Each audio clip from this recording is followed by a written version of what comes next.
اللہ تعالی شانہ ہم انسانوں کو قرآن پاک میں ارشاد فرماتے ہیں کہ میں ہر گناہ معاف کر دوں گا، ہر گناہ معاف کر سکتا ہوں میں،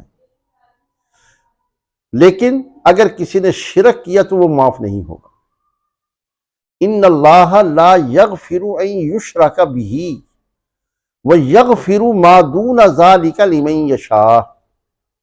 ان اللہ لا یغفر ان یشرک بہ، کہ اللہ تعالیٰ فرماتے ہیں کہ اللہ تعالیٰ نہیں معاف کریں گے ان یشرک بہ، اگر کسی نے شرک کیا اس کے ساتھ، وَيَغْفِرُ مَا دُونَ ذَلِكَ لِمَن يَشَاءُ، اور معاف کر دیں گے اس کے علاوہ کوئی گناہ ہوں گے تو معاف کر دیں گے۔